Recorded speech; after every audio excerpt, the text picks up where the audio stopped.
जय हिंद दोस्तों, मैं उम्मीद करता हूं कि आप सभी लोग हैप्पी, हेल्दी और मस्त होंगे। लेकिन हमारे पास थोड़ा सी प्रॉब्लम आ गई है। प्रॉब्लम क्या है कि आपके पास जो क्लास 8 की एनसीईआरटी बुक थी वो चेंज हो गई है, ठीक है, जिसमें से आपको सॉल्व करना थोड़ा सा डिफिकल्ट हो गया बिकॉज न्यू पैटर्न के साथ आई है और हमारे पास जो पुराना पैटर्न था काफ़ी इजी था। लेकिन ये जो न्यू बुक आई है इसमें आपकी मेंटल कैपेबिलिटी, रीजनिंग और अलग अलग वैरायटी ऑफ क्वेश्चन दिए हैं जो एक यंग बॉय के मेंटल टफनेस को बूस्ट करने के लिए काफ़ी अच्छी है। तो इस चैनल में आपको इस किताब के सारे वन शॉट मिलेंगे, ग्रेड 1 और ग्रेड 2 के। तो इस चैनल को सब्सक्राइब कर ले और अपने दोस्तों तक शेयर कर दे और वीडियो को लास्ट तक जरूर देखें, ठीक है। हम एक एक क्वेश्चन को सॉल्व करेंगे विथ कॉन्सेप्ट और ट्रिक्स, ठीक है। तो चलिए हम टाइम को वेस्ट किए बिना ही वीडियो को स्टार्ट करते हैं। तो यहाँ पे देखिए हमारे पास क्वेश्चन नंबर 1 है। यहाँ पे मैंने लिख दिया है फिगर इट आउट। आपकी बुक में लिखा है फिगर इट आउट, ठीक है। पेज नंबर भी साथ में लिख दिया हूं ताकि आप लोगों को कोई दिक्कत ना हो, ठीक है। तो आपको बस परेशानी नहीं उठानी है, वीडियो को एंड तक वॉच करना है और एंजॉय करना है, ठीक है। तो हम इसको सॉल्व करेंगे। तो क्वेश्चन नंबर 1 क्या है भाई आपके पास, which of the following numbers are not perfect square. तो सबसे पहले हम चैप्टर 1 की बात करेंगे, ठीक है। तो चैप्टर 1 का नाम क्या है आपका, यहां पे अगर लिखूं कि चैप्टर 1 का नाम क्या है भाई आपके पास, तो चैप्टर 1 का नाम है आपके पास a square and a cube, ठीक है।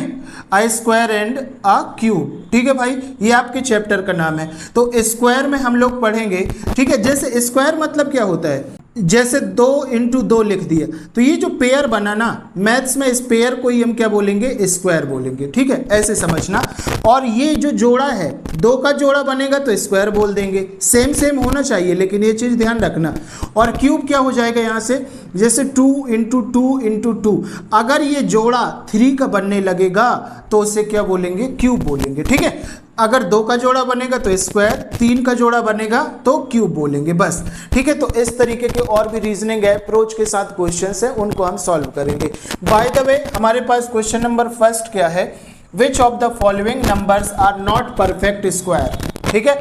मतलब आपके पास क्वेश्चन 1 ही बोल दिया है कि हमारे पास ऐसा कौन सा नंबर है जो परफेक्ट स्क्वायर नहीं, ठीक है भाई। तो एक चीज ध्यान रखना, इस चैप्टर को स्टार्ट करने से पहले आपको कम से कम 10 तक स्क्वायर रूट याद कर लेना, ठीक है। वो कैसे, जैसे यहाँ पे मैं लिखता हूँ 1 का स्क्वायर मतलब 1 × 1 = 1, ठीक है। 1 1 जा 1 आ जाएगा। अगर यहाँ से 2 का स्क्वायर लिखेंगे तो ये हो जाएगा 2 × 2 = 4। अच्छा देखो, जो ये रहता है ना ऊपर जो लगा है, ये लगा है ना 2, इसी को हम क्या बोलते हैं, स्क्वायर। अगर आपको समझ नहीं आता है तो इसको हम बोल देंगे स्क्वायर, ठीक है भाई। ये और इसका मतलब क्या होता है, जैसे मैं यहाँ पे समझाऊं, यहाँ पे अगर हमारे पास कोई x नंबर है उसकी पावर 2 लगी है, इसको पावर भी बोलते हैं, ठीक है। क्या बोलते हैं, पावर, ठीक है, पावर भी बोलते हैं। इसकी पावर अगर 2 लिखी है, इसका मतलब है कि ये वाले नंबर को इतनी बार लिखना है, दैट मीन्स 2 टाइम्स है, 2 की पावर है ना, तो इसको कितना लिखेंगे, x × x लिखेंगे, ठीक है। उसी तरीके से यहाँ पे समझ सकते हैं। अगर यहाँ पे 3 का स्क्वायर है, दैट मीन्स 3 × 3 लिखेंगे तो 3 3 जा कितना हो जाएगा, 9। 4 का स्क्वायर है तो क्या लिखेंगे, 4 × 4 = 16। 5 का स्क्वायर है तो इसको लिखेंगे 5 × 5 = 25, ठीक है। 6 का स्क्वायर है तो इसको क्या लिखेंगे, 6 × 6 = 36। 7 का स्क्वायर है तो इसको लिखेंगे 7 × 7 = 49। 8 का स्क्वायर है तो इसको लिखेंगे 8 × 8 = 64, ठीक है। और 9 का स्क्वायर है तो इसको लिखेंगे 9 × 9 = 81।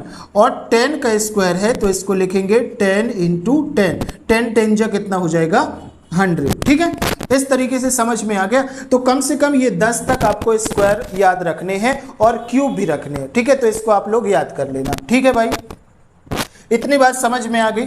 जब इतना आपको याद हो जाएगा तब ये क्वेश्चन आपके लिए पीस ऑफ केक, बहुत ही आसान हो जाएगा। कैसे, आपका क्वेश्चन क्या बोल रहा है, which of the following numbers are not perfect square, ठीक है, ये बोल रहा है। तो ध्यान देना क्वेश्चन में कि परफेक्ट स्क्वायर नहीं है, ये आपको बताना है और उसका रीजन देना है। ठीक है, तो देखो ये हमारे परफेक्ट स्क्वायर नंबर है। तो परफेक्ट स्क्वायर में अगर देखोगे, अगर यूनिट डिजिट देखोगे तो यूनिट डिजिट क्या हो सकता है? यूनिट मतलब first digit.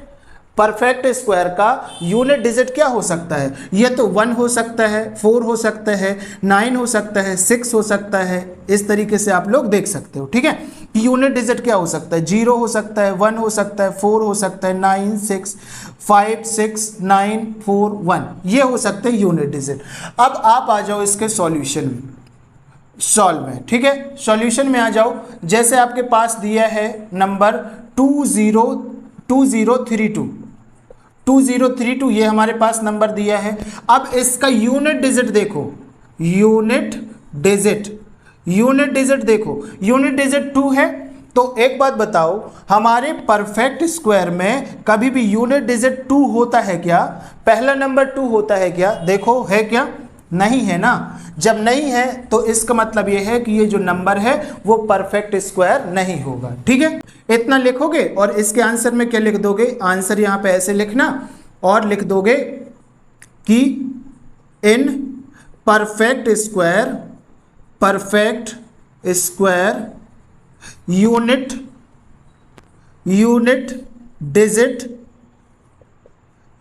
Digit 2 not possible, that's why it is not perfect square। ठीक है, ये हो जाएगा। तो ये हो जाएगा भाई आपका कंप्लीट आंसर। ठीक है, ये फर्स्ट वाले का हो जाएगा कंप्लीट आंसर। इसी तरीके से आप सेकंड को देख लो। सेकंड को देखो, यहां पे अगर सेकंड की मैं बात करूं तो क्या दिया है? 2048। अब इसका यूनिट डिजिट क्या है? यूनिट डिजिट क्या है? यहां पे यूनिट डिजिट 8 है ना। तो बताओ हमारे परफेक्ट स्क्वायर में कभी भी यूनिट डिजिट 8 होता है क्या? नहीं होता है ना। तो इसको भी आप लोग क्या लिख दोगे? ये जो स्टेटमेंट हमने यहाँ पे लिखा है वही स्टेटमेंट इसके नीचे भी लिख दोगे। ठीक है, लिख दोगे ना। बस इसी को यहाँ पे टिप देना है, आपको सॉल्व करने की जरूरत नहीं है। बस मैं ट्रिक बता रहा हूँ, ट्रिक के हिसाब से कर लो। 1027 है, अगर यहाँ पे थर्ड वाला लिखना है तो क्या 1027। अब देखो इसका यूनिट डिजिट देख लो, यूनिट डिजिट क्या है? 7। तो हमारे पास परफेक्ट स्क्वायर में कभी भी यूनिट डिजिट 7 पॉसिबल है क्या? नहीं है पॉसिबल। ठीक है, तो इसमें भी लिख देना। ठीक है, यूनिट डिजिट 7 नॉट पॉसिबल। ठीक है, not possible, so it is not a perfect square. ठीक है, लेकिन जब हम फोर्थ वाले को देखते हैं, यहां पे फोर्थ लिख लो। जब हम फोर्थ को देखेंगे तो क्या दिया है? 1089। ठीक है, ये दिया है 1089। ठीक है, ये दिया है। यहां पे यूनिट डिजिट क्या है? यूनिट डिजिट क्या है भाई? 9। अब बताओ, देखो 9 तो यूनिट डिजिट पॉसिबल हो सकता है ना। ठीक है, 9 हो सकता है पॉसिबल। तो इसको क्या लिखेंगे? It is a perfect square. क्या लिखेंगे? It is a perfect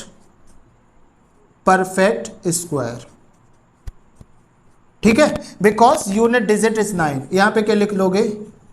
because unit digit is 9। ठीक है, ये लिख दोगे। अब चाहो तो इसको सॉल्व भी कर सकते हो। ठीक है, कैसे सॉल्व करोगे? फैक्टर इसके निकाल दोगे। तो इसको क्या सॉल्व करेंगे? जैसे यहाँ पे देखो 1089, इसको हम सॉल्व करेंगे तो क्या हो जाएगा? लास्ट का डिजिट 9 है, दैट मीन से 3 से डिवाइड हो जाएगा, है ना। तो 3 3 जा 9, 3 6 जा 18 हुआ, और यहाँ पे हुआ 3 3 जा 9। ठीक है, अब फिर 3 से कर दो, 3 1 जा 3, 3 2 जा 6 और 3 1 जा हुआ। ठीक है, अब ये इसको कर दो 11 से, 11 11 जा और ये हो जाएगा 11 बन जा। तो यहाँ पे आप लोग देखोगे तो क्या हो जाएगा? 1089 को ये हमारे पास फैक्टर साइज के, तो क्या है फैक्टर? 3 × 3 × 11 × 11, ये आए फैक्टर। अब इसके बना दो पेयर, एक पेयर बना, 2 पेयर बना, ठीक है। इस वाले पेयर से 3 निकाल लो, मल्टीप्लाई इस वाले पेयर से 11 निकाल लो, ठीक है। यहाँ पे क्या लिखा है 1089, ठीक है। तो यहाँ पे हमारे पास क्या हुआ भाई 3 × 11 तो कितना हो जाएगा 33, ये हो जाएगा 1089। दैट मीन्स ये जो हमारे पास 1089 दिया है वो 33 का स्क्वायर है, ठीक है, 33 का स्क्वायर है, ठीक है। इस तरीके से आपने प्रूफ भी कर दिया। तो बस इसका एक स्क्रीनशॉट ले लो ताकि बाद में काम आएगा और इसको आप लोग सॉल्व कर लेना, ठीक है। अब हम देखते हैं क्वेश्चन नंबर 2 को।